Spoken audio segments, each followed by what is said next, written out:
제목인데 잠깐 같이 기도하겠습니다. 주님, 금요일 저녁 2월의 마지막 찬양 예배 시간입니다. 주님, 피곤한 저희들 육신을 이끌고 이곳에 왔사오니 주님, 저희들에게 기쁨과 은혜를 내려 주옵소서. 예수님 이름으로 기도드립니다. 아멘. 서로 인사하시겠습니다. 잘 오셨습니다.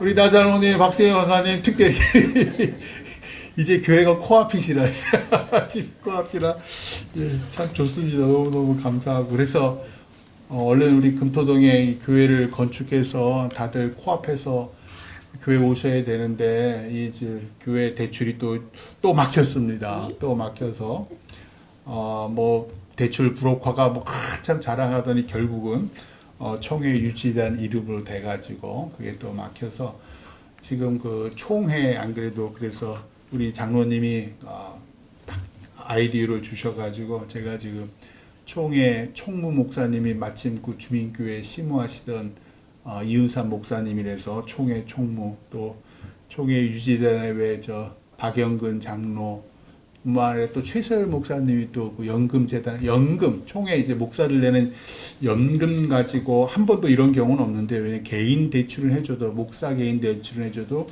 교회 대출을 한 번도 해준 적이 없대요. 그럼에도 불구하고 한번 해보려고 합니다. 그리고 마침 또 총무 목사님도 걸어하자 그러시고, 주변에 우리 추일현 목사님을 비롯해서 지금 작업을 열심히 하고 있습니다. 그래서 마침내 이제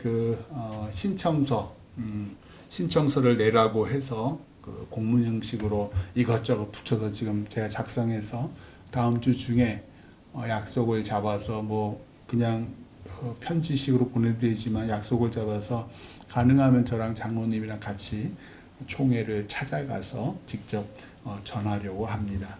지금 현재 그런 단계고요. 그래서 많이 기도해 주세요. 이자율이 많이 낮습니다. 총회 연금 혹시라도 우리가 대출을 받을 수만 있다면.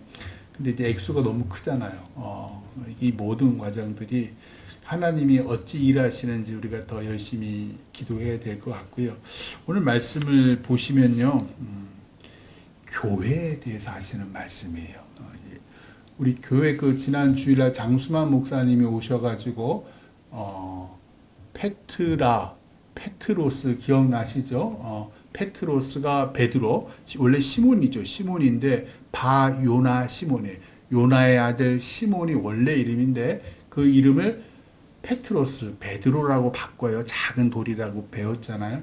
페트라는 여성형이더라고요. 큰 절벽을 이룬 큰 반석, 거기 이 큰 너의 신앙 고백 위에 내 교회, 큰 절벽과 같은 큰 반석에 교회를 세우시겠다라고 말씀하셨고, 그 큰 교회를 세우기 위해서 우리 작은 돌 한 사람 한 사람이 어떻게 헌신해야 되는지, 어떤 삶을 살아야 하는지가 지금 우리 교회 50년간의 역사도 지금까지 우리가 쭉 경험하셨지만, 앞으로 이 1년간의 교회 건축의 과정 또한 우리가 헌신하고 희생하고 순종해야 된다. 기도 열심히 해야 되고, 그거를 또 이 1년 동안 우리로 보시게 하시고 경험케 하시려고 이 어려운 난관을 허락하신 것 같아요. 자, 오늘 말씀은 특별히 두 부분으로 나누는데요. 10절에서 14절은 잃어버린 양 한 마리, 그러니까 길을 잃어버렸어요. 그러니까 딴 길로 간 양 한 마리, 죄를 지은 거예요.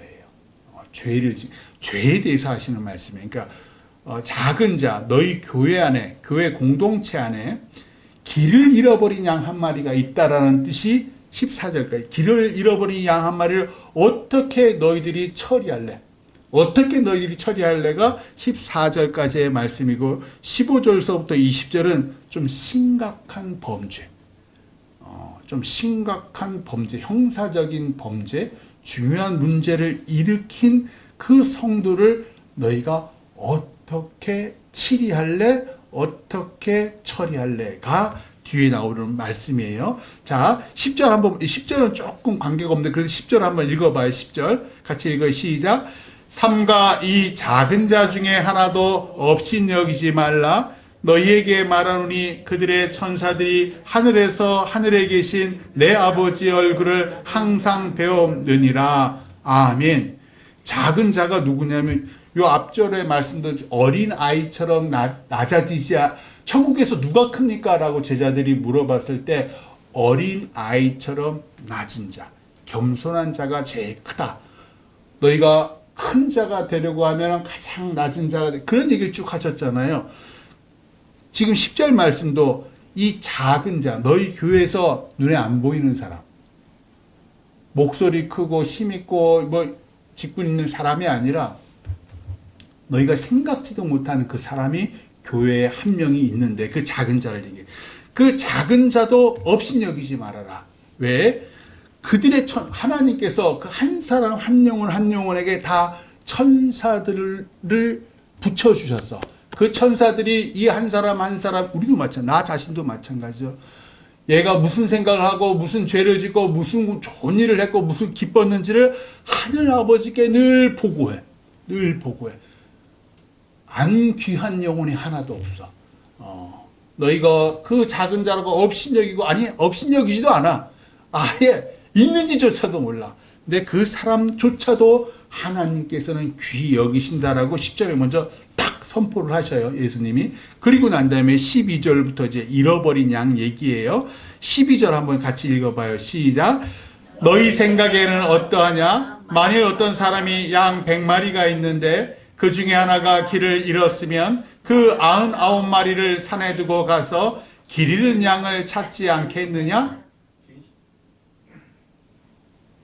자, 99마리 양을 어떡하고요? 가 중심 주제가 아니라는 거예요. 예수님은 지금 말씀하시고 99마리도 다 중요하고요. 한 마리도 중요하다는 얘기예요.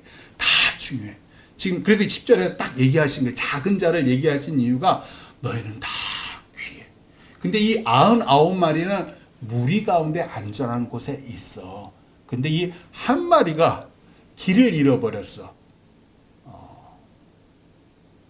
딴짓을 해. 타락해서. 그런 뜻이에요. 쉽게 말하면 탕자. 우리가 잘 아는 그 탕자. 아니, 구체적으로 우리 교회 내에서도 저 교회 다닌다는 게 이렇게 저 잘못된 길을 뭐 비일비재하잖아요. 목사들이 얼마나 그러니까 목사들은 목사니까 이렇게 툭툭 튀어나오는 거예요. 근데 성도들 가운데도 그런 일들이 제법 있지 않겠습니까? 자, 그 한 마리가 지금 길을 잃어버렸어. 자, 99마리는 교회 공동체에 잘 있어. 근데 한 마리가 지금 잘못된 길, 타락한 삶을 살고 있다는 거예요. 자, 13절 같이 읽어봐요. 시작.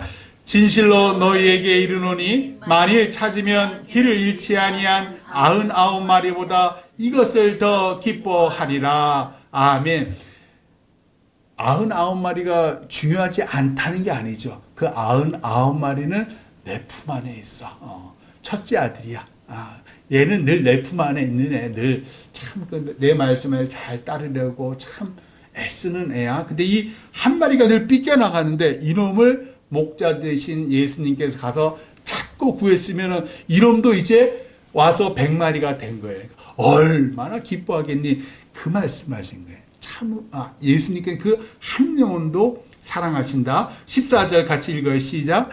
이와 같이 이 작은 자 중에 하나라도 잃는 것은 하늘에 계신 너희 아버지의 뜻이 아니니라. 아멘. 그래서 성도들 간에도 내 마음에 안 드는 사람들이 있잖아요.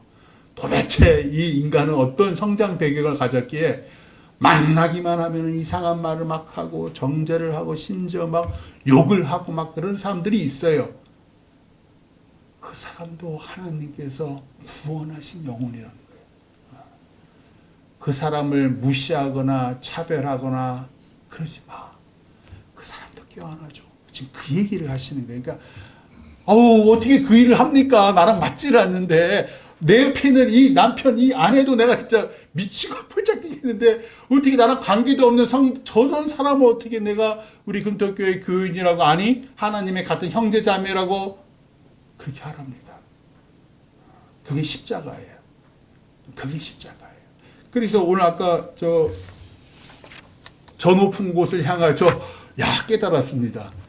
그 소망자매가 얼마나 대단한 일을 하는지, 이거 쫓아가는 게 얼마나 힘든지, 뭐 왔다 갔다 난리가 났어요. 지가 경험해야 돼요. 지가 경험해 봐야지 이 일이 얼마나 존귀한지, 이랑자매가 얼마나 이 귀한 시간을, 사랑하는 이 남자친구랑 같이 지내야 되고, 막 이런 시간을 왜 희생하는지, 그거를 경험해 봐야 돼요. 경험해 봐야지, 이 일이 얼마나 귀하는구나, 라는 걸. 그래서 이제 491장 저 높은 곳을 향하여 하면서 제가 깨닫는 거는, 우리는 못돼 처먹어서요. 우리 아내는 못돼 처먹어서요.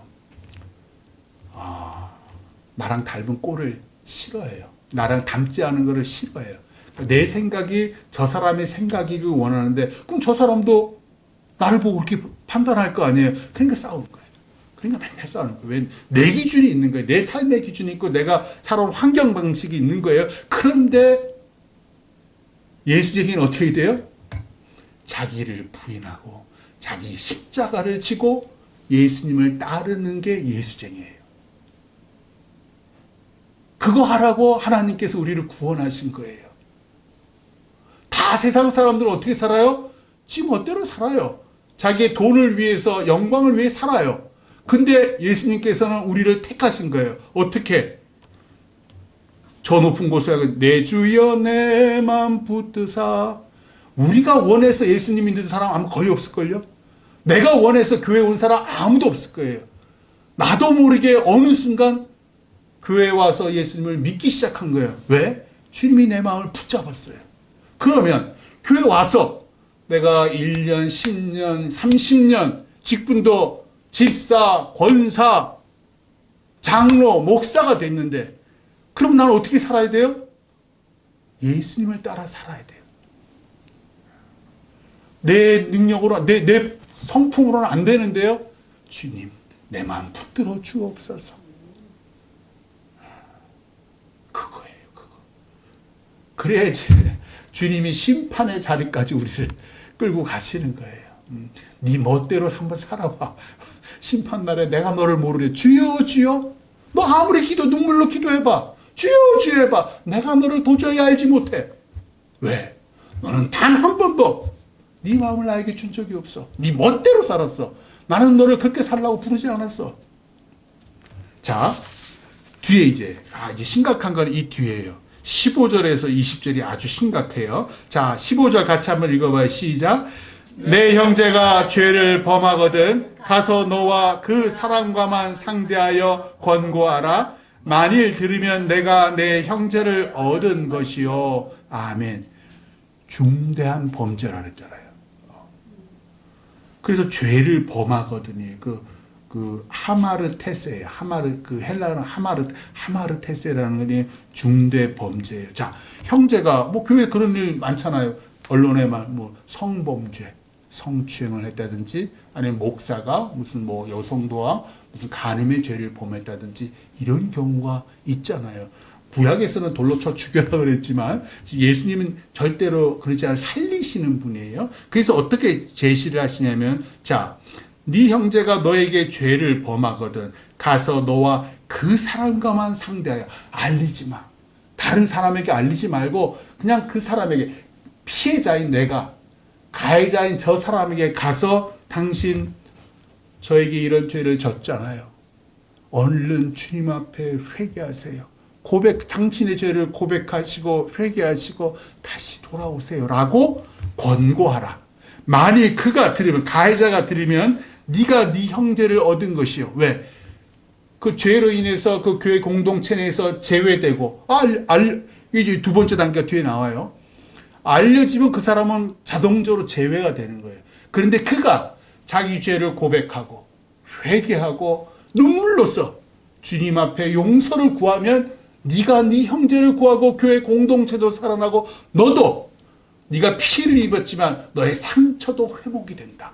라는 말씀을 해주시고 싶은 게 15절이에요. 그런데 16절 같이 읽어봐요. 시작.